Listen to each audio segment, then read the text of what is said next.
ನಿಮ್ಮಂತ ಹೆಣ್ಣು ಮಕ್ಕಳಿಂದ ಸಮಸ್ಯೆಯಿಂದ ಮಂತ್ರ ಪಠನ ಮಾಡುತ್ತಾ ಕುಳಿತುಕೊಳ್ಳುತ್ತಾರೆ ಭಕ್ತರೇ.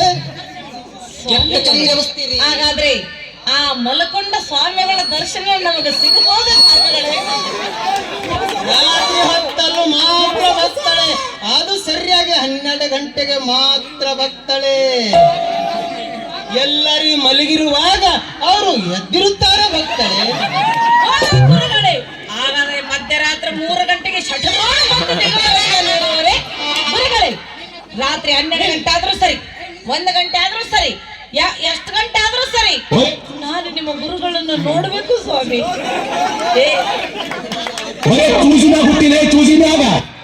ಯಾಕೆ ನಿಂತೀವೋ ಗೊತ್ತಿಲ್ಲ.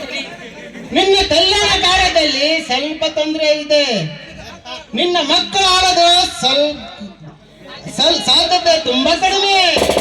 ಅಯ್ಯೋ ಗುರುಗಳೇ, ನೀವು 12 ಬಾ ಅಂದ್ರೆ ಬರ್ತೀನಿ, 1 ರೂಪಾಯಿ ಅಂದ್ರೆ ಬರ್ತೀನಿ. ನೀವು ಮಕ್ಕಂದ್ರೆ ಸ್ವಾಮಿ ಎಬ್ಸಂದ್ರೆ ಎಬ್ಸ್ತೀನಿ. ಒಟ್ಟಿನ ಮೇಲೆ ಅವ್ರ ಆಶೀರ್ವಾದ ನಾ ಪಡ್ಕೊಂಡು ಕಲ್ಯಾಣ ಕಾರ್ಯ ಕೂಡಿ ಬರುವಂಗ ಮಾಡಿ ಕರೆದ್ರಾಗ ನಾ ಬಸರಾಗಿರ್ಬೇಕು. ಸಾಕ್ರಿ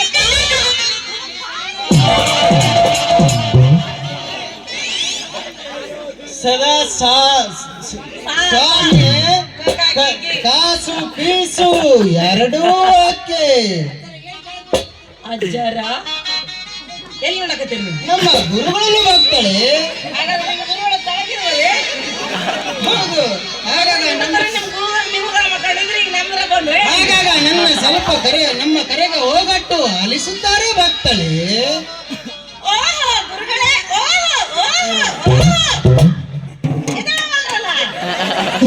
ಭಾಷಾ ಹೈ ಎಲ್ಲಿನ ಭಾಷೆನೂ ಇಲ್ಲ, ಹುಷಾರ್ ಸಾಮಾನು ಇಲ್ಲ, ಸುಮ್ಮನೆ ಹೇಳಕತ್ತಿಬಿಟ್ಟ ನಂಗ. Jersey African high. ರಾತ್ರಿ 12 ಗಂಟೆಗೆ ಮಾತ್ರ ಭಕ್ತಳೆ. ಗುರುಗಳೇ, ರಾತ್ರಿ 12 ಗಂಟೆಗೆ ಬರ್ತೀನ್ರಿ ಗುರುಗಳೇ. ಭಕ್ತಳೆ, ಆದ್ರೆ ನನ್ನ ಮದುವೆ ಆಗಂಗ್ ಮಾಡ್ಬೇಕು, ಮಕ್ಕಳಾಗಂಗ್ ಮಾಡ್ಬೇಕು. ಮಕ್ಕಳಾದ್ಮೇಲೆ ನನ್ನ ಗಂಡ ಪಟ್ಟಕ್ಕೆ ಸತ್ರು ಚಿಂತಿಲ್ಲ. ಆಯ್ತು ಭಕ್ತಳೆ, ನನ್ನ ಆಶೀರ್ವಾದ ಬೇಡವೇ? ಬೇಕು ಗುರುಗಳೇ, ಬೇಕು. ನಿಮ್ಮ ಆಶೀರ್ವಾದ ಇಲ್ಲ ಮೇಲೆ ಗುರುಗಳೇ, ಹಾಗಾದ್ರೆ ನಾನು ಹೋಗಿ ಬರ್ಬೇಕು. ನನಗೆ ಆಶೀರ್ವಾದ ಮಾಡ್ತೀರಾ? ನನ್ನ ಆಶೀರ್ವಾದ ಹಾಗಲ್ಲ ಭಕ್ತಳೆ.